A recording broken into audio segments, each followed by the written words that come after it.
First of all, I want to say thank you guys for watching the Secure Your Future pod / conversation / network / whatever you want to call it. I just believe that, we're here. We want to hear stories from people, stories from individuals who are crushing it in the entrepreneurship space, in the business space, in the professional space, in the CEO, tech, people who have stories from where they are to, from where they were to where they are and to where they're going. So I just want to say thank you for hopping on this and being a part of it, bro. Like, it's the beginning. It's my guy, DIR.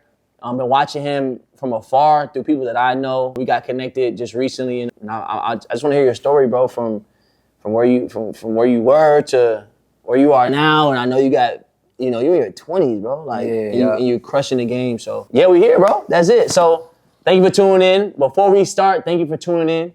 And should I say like, subscribe, and all that stuff? Is that a thing? Yeah, they might as well hit the bell. Hit the bell. I'll let them know my name, QADIR. I go by DIR CEO on all platforms, but the mainly platform that I'm on is Instagram, so DR_CEO. So you don't got TikTok? I do, however, I don't really be on there like that as far as promotion. I get on there to like research things like where's the eat in Philly. Right. Oh, and my name is Amari, but you can call me AB. Okay. First, last name Amari Bryant. Okay. All right, so yeah, bro, the reason why I wanted to tell you my name is because, one, a lot of people think my name is Derek, and I don't want nobody to pronounce my name wrong because my name have a meaning, and I want people to pronounce my name correctly. And it also represents my brand, Dreams into Reality. The last 3 letters of my name is DIR, Dreams into Reality. It's my brand. Nipsey Hussle inspired me, all money in. I have my logo on under here, but you can't see it. It looks like the money in sign. Right. But like you said, I'm 26, bro. Young guy from the city of Philadelphia, urban community. My dad on drugs still to this day.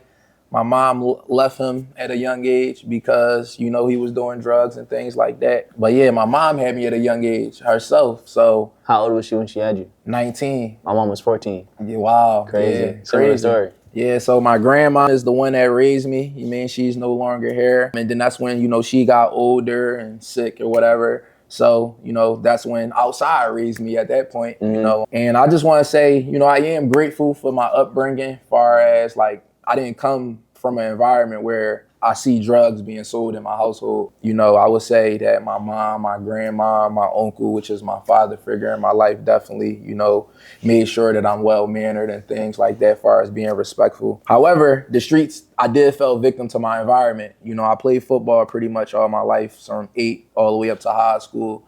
And then that's when my mom forced me to go to college. My grades wasn't that good in high school. I was the class clown, so if you were high school kid watching this, I really wouldn't advise you to be the class clown. I'll tell you a little bit later on. Hey, listen, I won most school spirit, and I didn't even try to. Right. So I guess that's kind of the same thing, right? Yeah, I would say so. You gotta have it. You gotta. It's like having the spirit is like you a good vibe, but the class clown is like you drawn a little bit, like you interrupting the class. You having a good spirit don't mean you kind of interrupted the class. Man, listen, I done been expelled from school. Oh yeah, then you the class clown. The class clown. I think as I got older, I just kind of like was more focused. I played sports and stuff, so like I had enough energy and enough attention somewhere where I could still be. Can you talk louder? Put the bag on top of the couch. Yeah. Can we take it out? Yeah, it's up to you. It was already young, you mean? Yeah. Right here. Get the bag, man. The link, the bag. We're gonna make you an affiliate, an official affiliate for the bag. If you're an entrepreneur, you want a bag, you gotta have a bag. Right. You know what I'm saying? Also, let me know when he just needs to be looking over there. Matter of fact, just look over there the whole time when you're talking to people, not there. Because we don't know when you're shutting it off. Okay. But yeah, Mr. Spirit Man. That's my new nickname. That's where we left off at. So I get you, but you said don't be the class clown, but yeah, I get it. I understand. Yeah, the class clown, that's what's cool. You feel me? Everybody want to be cool, but being cool is kind of not the way to go, I would say, right? Because the cool person is average.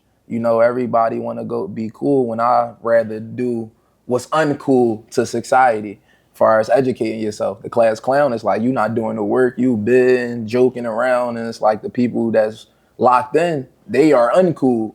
But it's like, for real, they the cool ones. Right. You know what I'm saying? So, like I said, man, played sports all my life. And, I blame my mom to a certain extent.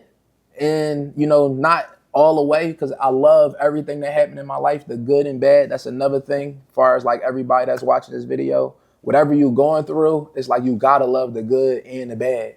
You feel me? Like that's when you really learn life. Cause it's like, it's going to be bad. It's going to be a sunny day. It's going to be a rainy day. You just got to understand how to handle the rainy day when it's here. Right. Right. So, you know, my mom at a young age, she didn't know any better. So she putting me in like Coogee and Polo and brainwashing me to materialistic things, you know? So that's all that I ever wanted was materialistic things. However, now I don't care about those things. Right. So in school, you know, I wanted to be in the polo or whatever the case may be. And, you know, that's the reason why I sold drugs as well. You know what I'm saying? So fast forward, like I said, I played football my whole life. That saved me from selling drugs, I would say. So shout out to sports. But my mom forced me to go to college because she wanted to be that parent to say, my son went to school, right? That's pretty much it. And then also, you know, this American dream or society is like, you go to college, you get a job. However, some people go to college and don't get a job. For example, like my son's mom, I educated her on entrepreneurship and she don't even use her college degree. And she was dean's list in her school and everything, right? So my mom forced me to college. I ended up getting kicked out because I started selling weed, you know, and that was my first case that I caught at 18. And then that's when my life started to go downhill at that point. You know, I came back to Philadelphia. But and another thing, when I court the case, it's like I said, my household grew up around drug dealers or people being in court or nothing like that. So it's like the courtroom offered me like 5 years in jail on a little petty weed case in the county. And I seen that. And then that's when it was like I could sign and get probation, 2 years probation and go home today. So what you think I did? I did 2 years probation. Yeah, I signed that paper and, you know, that 2 years probation turned into 7 years probation, which I'm now off today. I got off last year. Congrats. Appreciate it. Appreciate it. But yeah, so went back to Philly. My life started going downhill, case after case after case. My drug dealer journey lasted about from 2015 to about 2018, I'm sorry. My son was born, Yusuf. Shout out to Yusuf, right? Yusuf, he was born November 7th, 2018. And I caught a case December 7th, 2018. So 1 month exactly after my son was born, I caught a case. I was literally leaving the hospital, you know them couple days when the baby is first born, you in the hospital, so trapped and turned out to where it's like I can't even chill inside the hospital and, you know, make sure that his mom is okay. You feel me? Make sure that he is okay. You know what I'm saying? Enjoying this moment. I'm leaving the hospital to go sell drugs, you know what I'm saying, and make money because we are controlled by money. You know what I'm saying? However, I don't value money neither. You know, it's just a thing. What's valuable is, like you said, the time, people, family, love, things that's priceless that you can't buy. So I caught a case a month after he was born, and I decided, my probation officer told me that I have to come turn myself in. And I didn't want to be taken. At that moment right there, it's like, as soon as I was getting locked up, I knew it was over. Like I instantly texted his mom real quick with the little chance I had. I started crying, you feel me? Because it's like, I'm about to be taken away from my son, you feel me? Not the fact that I'm locked up. It's like, I done did this thousands of times. Like, it's like, I got a son out here and I'm really about to be taken away from him. So it's like that, like, kind of hurt me a lot. But shout out to God, you feel me? Because I slipped through the cracks as far as like, usually when you're on probation and they lock you up, you know, they drop a detainer on you and you can't leave, you know, until the other jail come get you. However, the precinct that I was at, they said something about my probation, but they still released me. So when my PO finally found out that I just caught a new case and I was locked up, he called me like, yo, you gotta come turn yourself in. But however, usually I wouldn't get that opportunity. I would just be in the jail and they'd come pick me up and it ain't no come turn yourself in. So when he told me that, I'm like, okay. However, you know, I didn't turn myself in. Well, matter of fact, he called me the same day that I'm going inside the courtroom for the case that I caught. So it's like, all right, bet he know now. So it's like the detainer drop. So when I go inside the courtroom today, they gonna be like, oh, he got a detainer, bench warrant for his arrest. He can't leave his courtroom. They let me leave the courtroom again. So I slipped through the cracks twice. So at that point right there, I said, I'm not turning myself in. I just walked in, like I cried again with my son, mom, and my son in the back seat and all that. Like, I'm going inside this courtroom, I'm probably not gonna come out. But when I came out, I'm just like, I ain't about to let it be a third time. Like 3 strikes you out, I ain't going a third time. So I decided to go on a run, and I went up. At that moment, it's like, what I'm going to do? Like, I can't sell drugs because it's like I'm gonna have police contact and I'm gonna get locked up probably or something. They gonna see I got warrant. So I went up to my son's mom's school, Bloomsburg University, and because she's a senior in college and she's trying to finish school, you know. So I'm up there watching my son while she go to class and things like that. And my money that I had, it started to like evaporate, disappear, you know, as I'm spending it. So I tried to apply to Walmart and I got denied due to felonies on my background. I said, yo, I can't even get a job at Walmart. Right. I'm like, yo, this is crazy. So I found myself driving back to Philly, selling drugs again from Bloomsburg, which is a 2-hour drive. However, I have a sleeping problem. Like, at the hour on the road, I'm nodding off. I can fall asleep anywhere. Yeah, me too. Like Crazy. Anywhere. Crazy. Bro, it's bad. I gotta go check that out. Like, so what made me stop driving to Philly to go sell the drugs is that I'm damn near about to die. Like, one of the times I'm driving back up to Bloomsburg, I'm in like the far right lane, and whole time prior, I done dozed off so many times where the 18-wheelers beeping at me. And the last time, bro, I woke up in the middle between both highways, the grass area, and I wake up, I'm like this. I be relaxed though, you feel me? So like any traumatic situation in my life, I just stay calm. Right. And it is what it is, whatever gonna happen. Right. So I just pressed on the brakes. I hopped out the car, the tire all dumb, you know what I'm saying? I'm just like, yo, how I end up over there to here? And like, that could have been anything. Right. That could have been water, brick wall. Like you wouldn't be here. You feel me? You know what I'm saying? So I'm just like, dang. So I drove that, it was like 10 minutes left before I was at the school. I drove that car like with the rim all messed up. I drove it 10 minutes to the school, but that's the reason why I was stopped selling drugs, because it's like the car was messed up. I'm falling asleep driving. It's like I'm damn the guy, like it's a wrap. You can't sell drugs no more, you know what I'm saying? So now I'm really stuck up Bloomsburg, watching my son, no money, nothing. So I'm on Instagram, I'm smoking, I'm playing the game, and I came across a guy named Big Business on Instagram, right? Shout out to Big Business, right?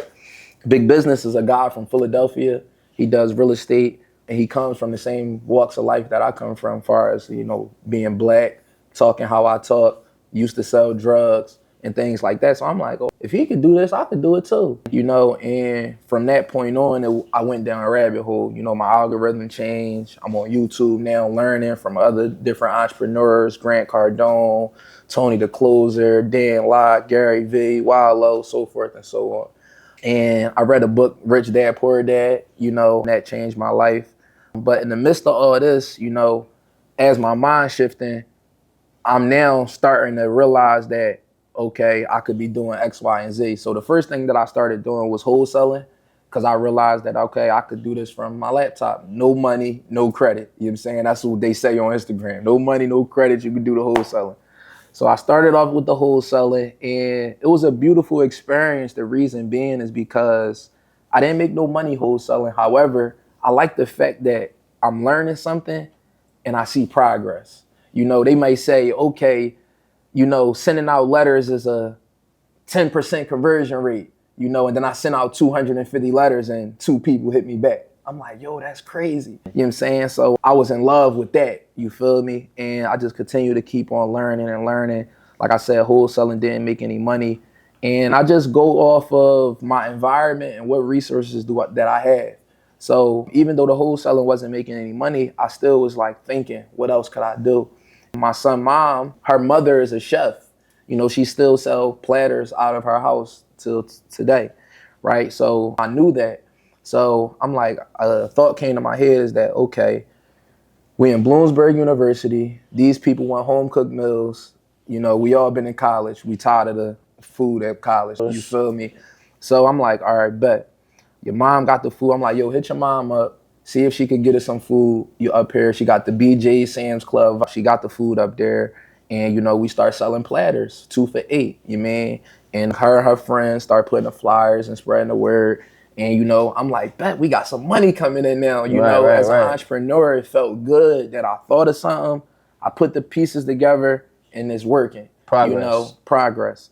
So, you know, that was like nothing though. You know what I'm saying? So we end up, she ended up graduating. We back in Philly now. I find me an under the table job, right? Shout out to Jimmy for helping me get this under the table job, because at a job, you're, especially an under the table job where you're working side by side by entrepreneur, you know, I was able to look at him differently than the other people at the job that was working for him. Him certain questions and observing him in a way of I want to be like him, right? And not just be working here. Right. So, and the only reason I'm asking him questions and looking at him that way is because I'm educating myself on YouTube and my mind has changed. So he already know that I'm not going to be working here for so long, you know, and I appreciate him because he was a helping hand. Like he was a supportive of, you know, knowing that I wasn't going to be working here but for so long. So I finally learned about credit. Shout out to Haitian CEO. Shout out to Haitian CEO. That's the reason why all of this is even happening right 100%. now. We at the Blueprint Summit, right? So Haitian CEO and Big Business, they collaborate on a post on Instagram. And Haitian CEO said, all you need is a 680 credit score and basically some other requirements. And basically you could get up to $100,000 in funding per LLC. I said, I need to figure that out, right? Because if I figure that out, I'm young, I'm black, dusty, my hair all, you know, fro, my clothes a little peasy. When I'm going to these homeowners talking about I want to buy this house, they can't believe it. Right. You know, however good I'm talking, you educated I may be, you know, it's hard to believe. So I'm like, man, I gotta get the money, because it's like money talk. It don't matter how I look. If I got this money, you gonna respect things totally different. You know what I'm saying? Because that's what people value. So when Haitian CEO said that, I'm like, all right, bet I start learning about that. Most people, they'll say, how can I tap in with Haitian CEO? Me, I'm not that type of person. I'm gonna go do my research first and try to figure it out on my own. I don't know, I'm just that type of person. People push mentorship. However, I love trial and error, in my opinion. Not to say mentorship is bad. I just never paid for a mentor. Well, there's also different levels of mentorship as well. You know, so you don't, or coaching, you know, I think when somebody has a lot of value and provide value like a Haitian CEO, you know, there's so much free game that he gives. Or, Absolutely. you know, if somebody really knows what they're talking about, they're going to give you all of the tools, you know, for free, really. And then once you kind of figure it out, or once they give away that game, then it's like, all right, now I can give you the really, really, really good details. And now you can come into like a mentorship. But it's like, I look at it like this, and it's like value. The amount of value or your level, how much money you're gonna make or how much impact you're gonna have is predicated on the amount of value you give. Yeah. So the more value you give to somebody, the more they're gonna be indebted to you to want to go in. It's like repaying you. It's like paying back the favor for you giving me so much gain. Absolutely. So a lot of the different relationships that I was able to build is by providing that value or them seeing value in me, Right. or whatever the case may be. I just feel as though you could build genuine relationships with people and they'll be willing to help you, like Haitian CEO. 100%. You know, like Runway, you know, like D, Mr. Phenomenal Power, so many, Sonia, you know, student loan doctor, so many different relationships that I have. I never paid for none of them. Right. You know, and it's a blessing to be able to know all of these people and never had to pay for none of their services. Bro, you know, it's crazy. You say that, and I say the same thing because, you know, with what we have with Secure Your Future and the networking events and the community that we're building, people ask me, why am I doing it? Why am I doing this, right? And it's simply because I've been able to, I believe that you have to pay your way, earn your way, or serve your way. Most people can't pay their way, especially not at first. A lot of people, they can earn their way a little bit, but, you know, only a select few, really, get to that upper echelon, whatever that is. But everybody can serve their way. And I've been blessed to be in rooms based off of association, based off who I know, based off of, you know, me serving my way. I can never pay an amount of money to repay the people that have helped me out along my way. I can never do anything really to earn enough, like really goodwill to be able to repay for the resources that are in my life. So why are you doing these things? Why are you hosting networking events on boats and art, all these things for free is because I want to give you so much value, just like how people have given value to me, that not to say that you owe me, but you're kind of indebted to me. Like you would want to come and support the things that we have going on. Because people have things all the time, and I go and support them because they've given me so much value, whether we exchange $1 or not, you know? Because I definitely feel forever indebted to those people that I 100%. named. Absolutely. You know, and it feels good to do so, you know, to give them a shout out and things like that. And, you know, before you know, we get into the credit and how you're doing now, I want to ask you this question, or ask you your environment, right? Like your environment. What was that environment switch? Do you think that environment is everything? Do you feel like, you know, somebody who grows up in one environment or the next environment determines or not determines where or how successful they're going to be? And what was that for you? Yes, your environment does matter a lot. However, I was having a talk with one of my students that comes from the same environment that I do come from.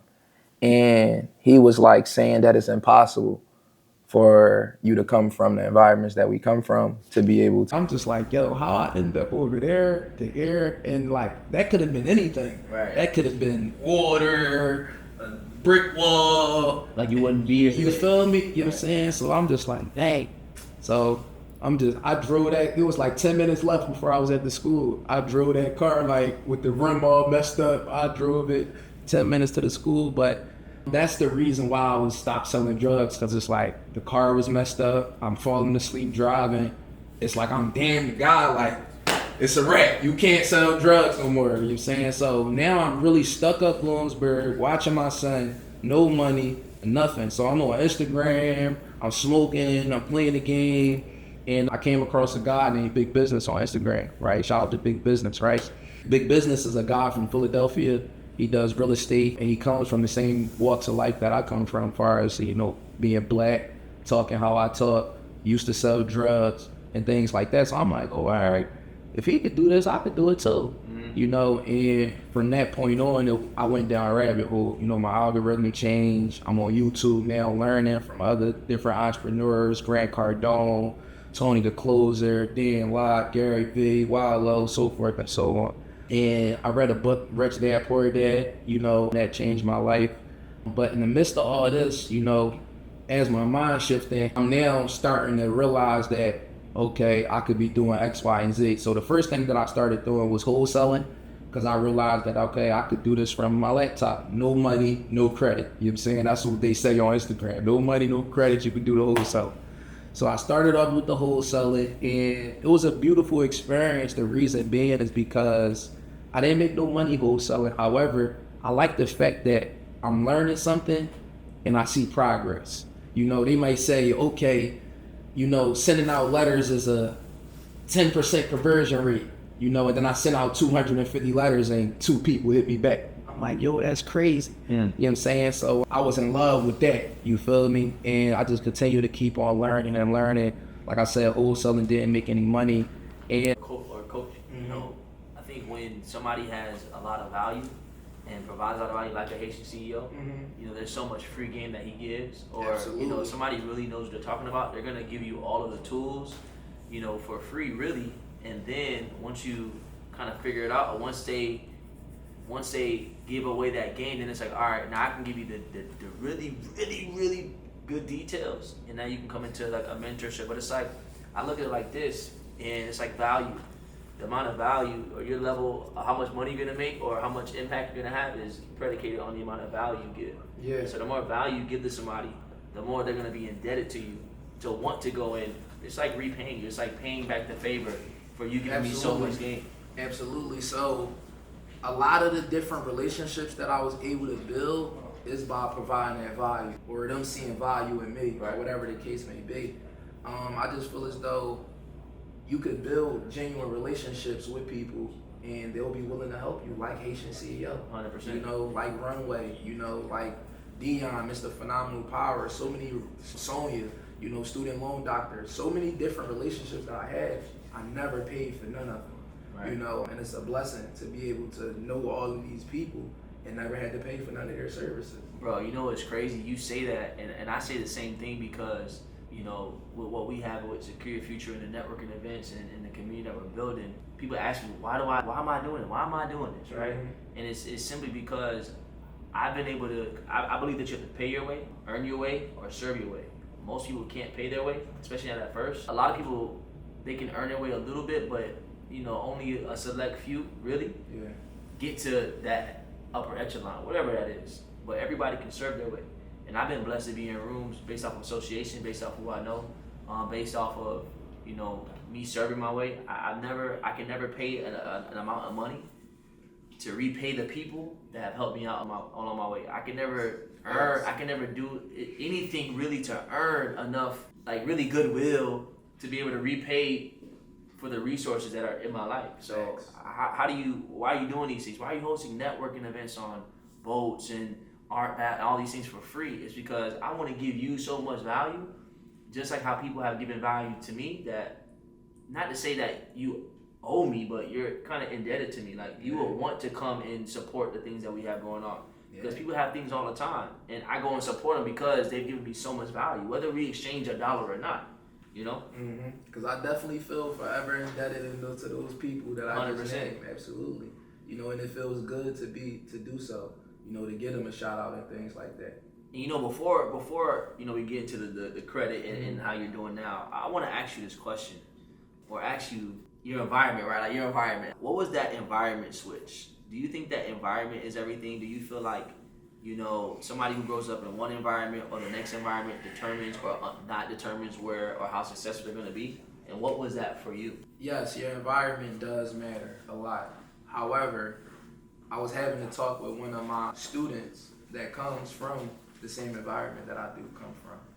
And he was like saying that it's impossible for you to come from the environments that we come from to be able to get where we got. Lauren keep calling me, bro. She said call My phone. Says we did something, tell you something. She just called me twice. Is it him?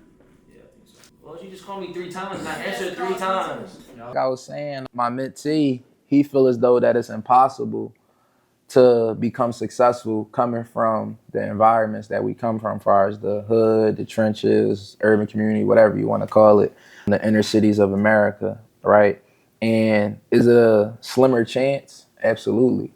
However, just because you come from a household where your parents have everything and you all the money, that don't mean that you're going to be successful, you know, as well. And that's what I told them, right? And so people think that, oh, because you got it all figured out, you got the upper hand, a higher percentage to become successful, but it's all in you, what you going to do. And so far as like me being in an environment, Bloomsburg University helped me because it's like I was isolated.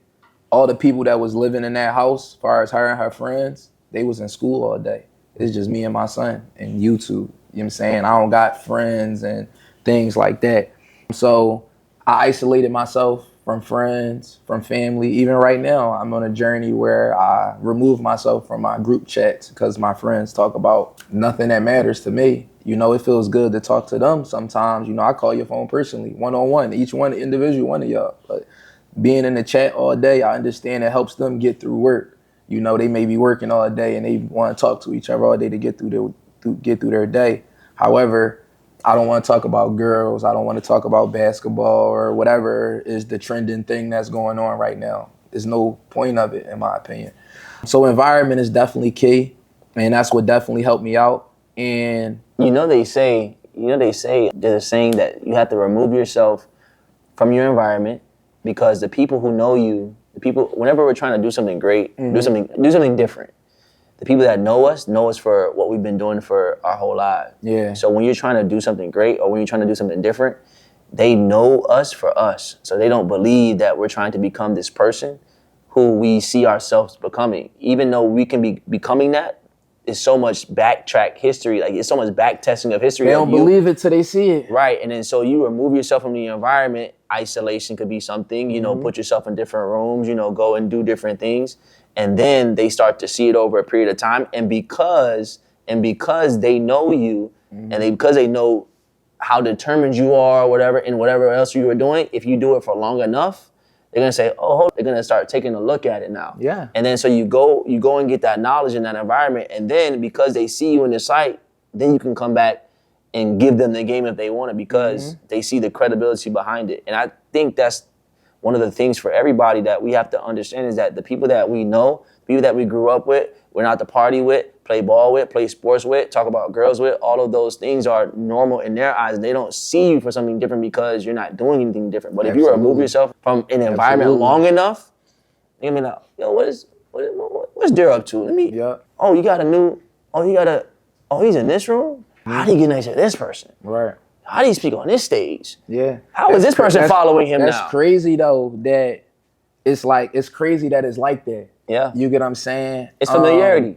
Because it's like, it's kind of brainwashed. Whatever you put in front of a person's face, that's what they see. So for example, you know, where I was at in this story, and I'm still on the run at the time, you know, I was on the run for 2 years. Wait. Like the actual run? Yeah, like on the run from the police. Wow. Yeah, so it's like me and my entrepreneurial journey, you know, I didn't get here yet. I'm still here. However, just to fast forward a little bit, I was on the run for 2 years and my business did $1 million while I was on the run. No way. Absolutely. You know what I'm saying? So it's like, I'm going to get there, but I'm still here. You know what I'm saying? If we got time. Wow. Right? We got some minutes. I'm at Little Jimmy's Bakery and I'm working under the table and I see Haitian CEO, you know, and I start learning about credit.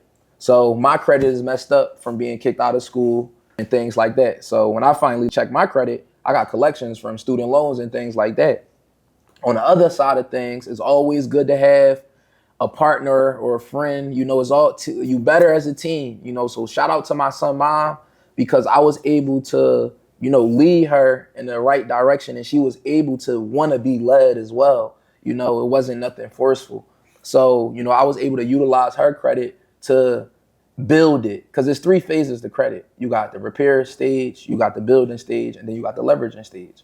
When I was only able to practice my theories on repair with myself, because she didn't need that. Right. But the other theories that I'm learning as far as building and leveraging, I'm able to do that on her. So I'm able to do all 3 phases between the both of us, which was an amazing experience. Wow. So when I learned about credit, I'm repairing mine, which took some time. And then on the other hand, with her credit, I was calling a number on the back of the credit cards, asking for 3 times the limit, and they was really giving it to me. Like, yo, it was that easy? Closed mouths don't get fed. So if you're watching this video, call the number on the back of your credit card, ask for 3 times your limit. Just make sure that they don't give you a hard inquiry. So ask them, like, do you guys do a soft pull or hard inquiry? If they say soft, follow through with it, ask for 3 times your limit, boom. They going 9 times out of 10 give it to you. If you've been banking with them for at least 6 months or a year or more. If you haven't been banking with them for 6 months or a year or more, they may say that you gotta wait a little longer. So I'm getting her limits increased. I'm running it up. I'm like I said, when you learn and you see that effect of like, yo, that worked. Oh, all right, bet. So now I'm in a different environment and I'm observing my environment once again, us being back in Philly.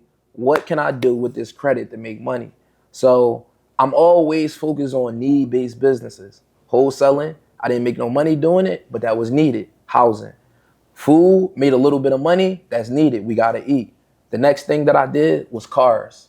I sold cars, squatters, you know what I'm saying, lemons, cheap cars. And because that's what I was dealing with as far as that little credit limit. So I took her car credit limits, went to the auction, Capital Auto Auction in the Northeast Philadelphia. And the first car that we purchased was for $750. I mean, yeah, $750. It was a Toyota, like RAV4, I believe it was. Some Chinese guy came and bought the car for, I believe, like $1,500 or something like that. Pause. Where's she at? Bro, can you go to the room and get that sway hat for me, bro? Yeah. Please. What's the sway hat? I want to put it right here. I like you. We might need to hire you from. I like this guy. I like this guy. Yeah. That joint just popped up. Sway hat, where you at? Nah, but the sway is so me and a few of my buddies, they're actually in Thailand right now. We own a place. Yeah, I've been once, 2018, but we have ownership stake in licensed and regulated foreign exchange broker. Like, I don't know if you know about Forex or not, but it's like, you know, stocks. Yeah, like I heard of it. Yeah. So we own a platform that people can go in and trade on.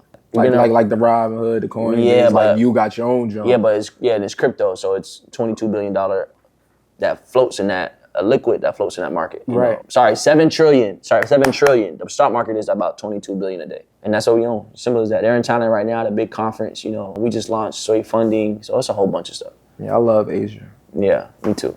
Love it. Amazing. Sorry, back to your, this wasn't on, was it? Yeah, we got everything, bro. Oh my gosh. They on their job. I didn't think it was. But all right, so back to cars. Environment. The cars. Cars. The Asian guy, 1500. 1500. Yeah. So he bought the car for 1500. I'm a calculator guy, so I don't even know the math on that right now. But it was more than 750. Right. So we paid the credit card back off and we profited some money. So that was like more progress. So we took all of the money. Most people when they make money, they like what I'm going to spend it on. I had the opportunities to live rent free, right? A lot of times when you get to a certain age or you making a certain money, you increase your expenses or you think that you got to live a certain lifestyle because you at an age to where it's like it's not cool to live with your parents. It's not cool to live in the basement, or it's not cool to catch the bus. It's not cool to do certain things. And, Wallow is a big inspiration on, being the not cool people. Like, I don't want to be the cool people. Like, I want to be different. Right. So I don't have no problem with what a person think of me. I know how I feel about myself, which is, my soul. You know what I'm saying? So it's like, I don't judge a person on what they look like, how most people may do. You know what I'm saying? I love everybody, bro. Like, everybody. For real. Like, from the bottom of my heart, I love every single body out here. The good, the bad, everybody. I don't judge, not one person. So basically, like I said, the cars, 4 months into the car business, I'm making $10,000 a month, selling the cars. Now I feel like the food, it's like the money was coming in, but it's like the cars, this is something that I never experienced as far as like, this 10K in 1 month. So it wasn't all profit though. I would say that because as an investor, me investing into these cars, I was okay with making, 20 to 30% on my money as long as my money is growing. Right. Because Because when it's in the bank, it's not growing at all. It's going that same $100 a year later. It's going to be that same $100 if it ain't in the high yield savings account or something. So I was just happy that my money was growing. And another thing is that a lot of times people want to turn 1,000 to 2,000 or 1,000 to 3,000. It's like you're not okay with turning 1,000 to 1,200 and making $200 profit. Still 20%. I was doing that. I was buying cars sometimes for 1,000 and selling for 1,200 and make $200. But it's okay because my money is growing, right? So by month 4, like I said, we making like $10,000 a month. And, shout out to my son, mom again, because it's a lot of times men think they don't need female and female think they don't need men. She added a lot of value to us the same way how I added value to her, so yeah, I'm thinking like, all right, bet this the environment, this the idea. I got to use your credit. I got to go to the cars. Boom, boom, boom, bang. She bring up Facebook Marketplace. I'm going to offer up with it. Facebook Marketplace, her being a girl, the sales was hitting different, So shout out to her for that, bringing up the Facebook Marketplace. And like I said, I felt good. However, me and her got into some things and because we were staying at her mom's house. And then that's when I called a friend and I was sleeping on his couch, right? So I got like 20,000 cash, but I'm sleeping on my friend's couch. Most people, they got a son, they're going to go get an apartment. They're going to go get a living situation with that 20,000. Me, that didn't make sense. So Grant Cardone, it's a rule that he said, which is 40, 40, 20, right? So for example, let's say we make $100,000 a month, right? 40% of that money could go back into whatever made you that 100,000, so it continue to keep on growing. 40% could go into, savings, which is only for passive income, not the rainy day, emergency. It's for passive income, which is money that pay you every month. And then the 20% is what you live off.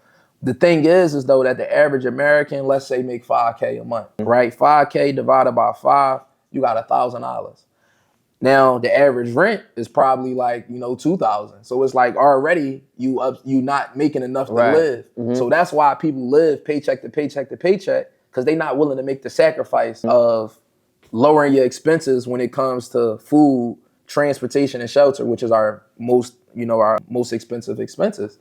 So, you know, making sure that I do things like freeload on meals if I can, you know, or go to the market, you know, living at somebody else's house where I ain't got to pay rent in here, you know, walking, riding a bike, catching a bus.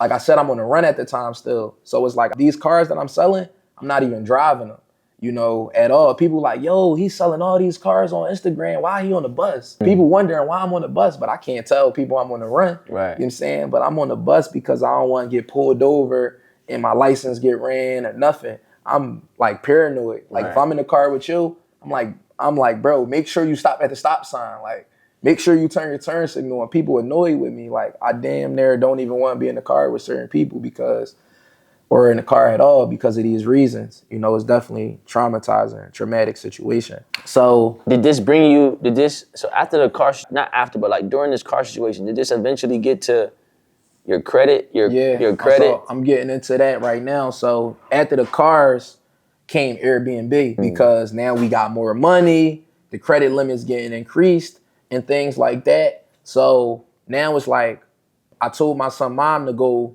like, cause I'm real strategic. So big business was hiring. I said, listen, go apply for that job. She's like, I'm not applying for no job. I'm an entrepreneur. Like I got my college degree. I go apply. If I wanted a job, I go be an accountant, you know. I'm like, no, go apply for that job. Why?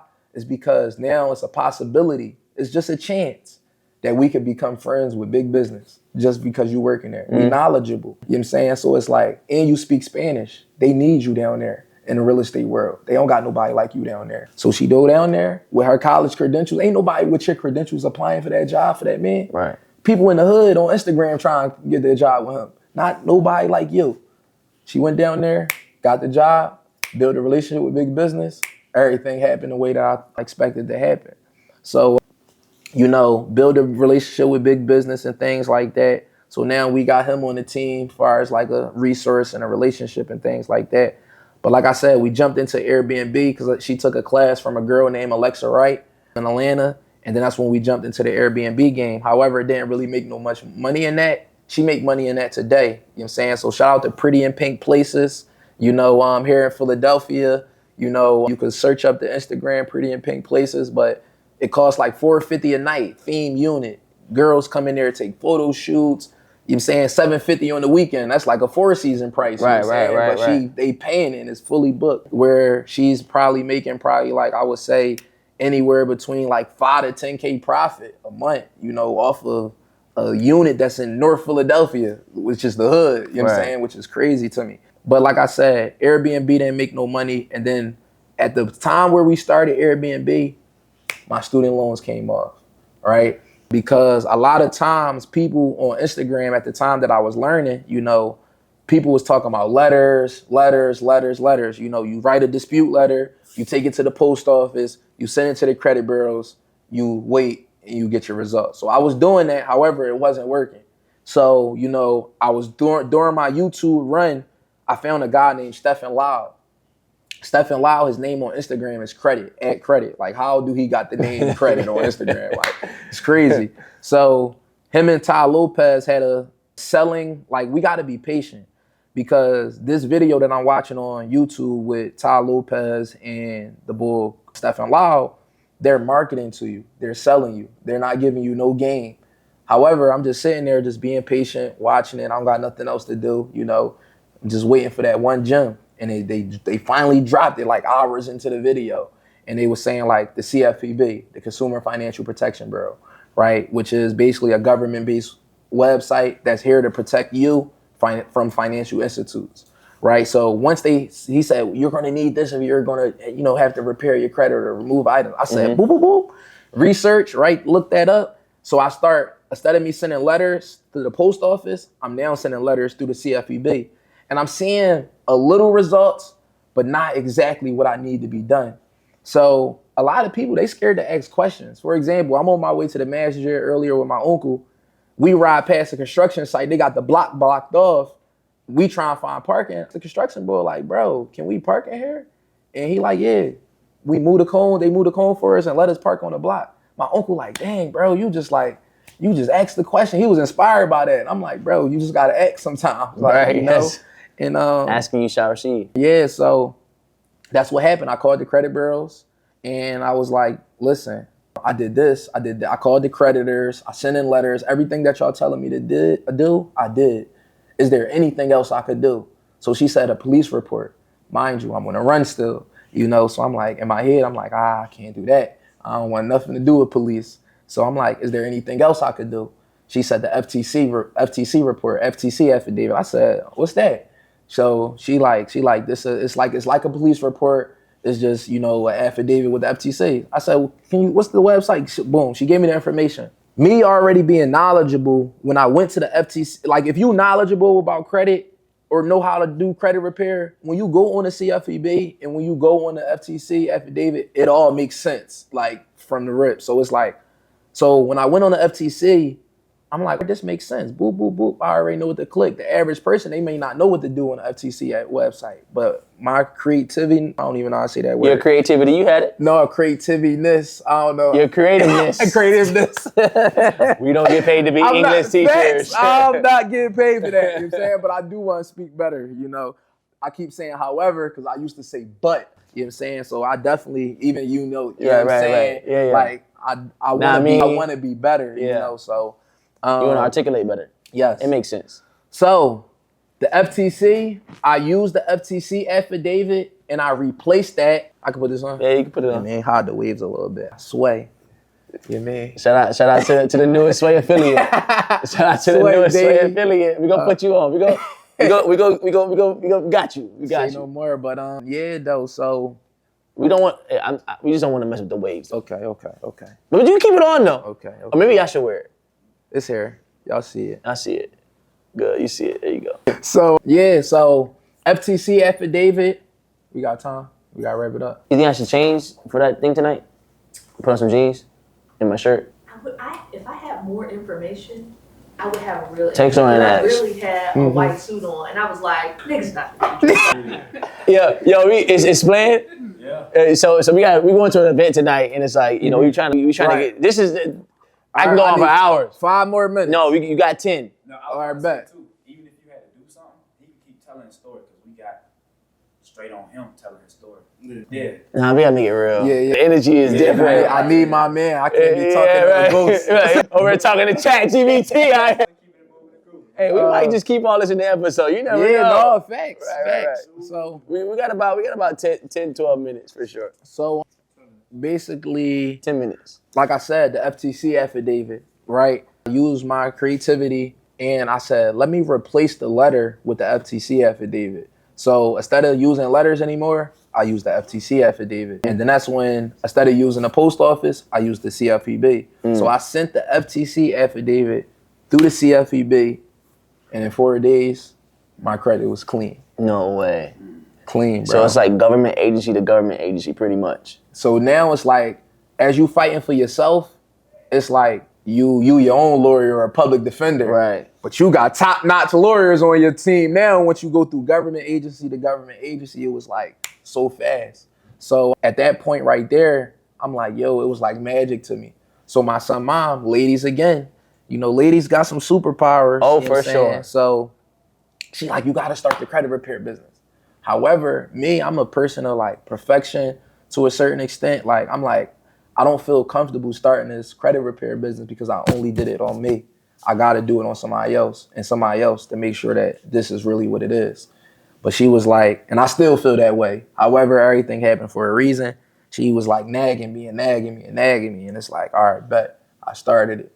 And my first month, I made $3,500 profit because all I need is a laptop and Wi-Fi. Mind you, the car business, you know, it took 4 months to get to the $10,000 revenue, but it was only like $2,000 to $3,000 profit. So it took 4 months to make $2,000 to $3,000 profit. First month in credit repair, $3,500 profit from the rip. Light switch went off. Light switch went off, and I did that from the comfort of my home with a laptop. You know what I'm saying? Wi-Fi money. So I'm like, bet. So at that point right there, I realized I'm not doing nothing else. I stopped doing Airbnb. I stopped selling cars. I stopped doing everything, and I put all my eggs in this one basket. Next month, made $7,000. Next month, made $15,000. Now, the fourth month, before I get into this fourth month, I was doing something called a pull up on the block campaign. Basically, I was pulling up on the blocks that I used to sell drugs on with a suit, whiteboard, and I'm teaching people that got drugs and guns on them, yo, this is what y'all need to be tapped into. And they was, giving me the benefit of doubt to listen to me, which was thorough. You know what I'm saying? Even though I believe it was going through one ear and out the other, but for them to give me that respect was thorough. You know what I'm saying? So I did a pull up on the block campaign, and the same information that inspired me, which was Haitian CEO, the 680 program, I was telling them this, like, this is all you need to do. This is how you get to this point. So once you meet these credentials, you can get the bag. Like, y'all think the person that's giving you the weed, the coke, whatever he giving you, think he the plug? No, this the plug over here, for real, for real. You know what I'm saying? So, and they not gonna kill you. You know what I'm saying? And then you ain't gonna go to jail. And if you mess it up, you repair your credit again and start over. So it's like, I'm trying to explain this to them. However, like I said, it was going through one ear and out the other because not one of those individuals turned up with their life till the day. My mom always said them same people that's there 20 years later is still gonna be there, and they still there. So basically, the pull up on a block campaign, this is how I'm so strategic about building relationships. Giving Herman his flowers by educating him on the things that, he taught and his name on the whiteboard. Feel me? I'm promoting Sway. I'm promoting this book bag. It's not my stuff, but this is just what I genuinely do. Appreciate that. You know what I'm saying? So by me genuinely promoting Haitian CEO and doing something that was like unheard of, you don't see people pulling up on blocks teaching people about credit. So when Haitian CEO finally seen it from me tagging him annoying like so many times, he invited me to his class. However, it's like I'm already in motion. I'm already making 15 bands. So I'm like, before we do anything, Herman, I'm on a run. You feel me? I'm on a run, and basically Herman ended up paying me $5,000 a week to do his clients. So now month 4, I'm making $35,000. Me and Herman did our first class.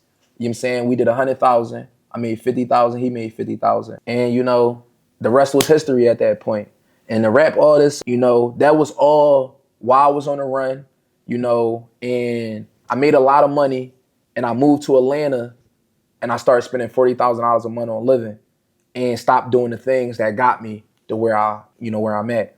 So basically, what I want to tell everybody that's watching this video is basically like your environment is key, and because like I was down bad, but once you get the money, things change. Everybody be like, oh, I know what I'm going to do if I get the money. Financial literate. I just did all this stuff to get me here, and I got here and I lost everything. You know what I'm saying? So right now, I'm in a rebuilding stage at this moment.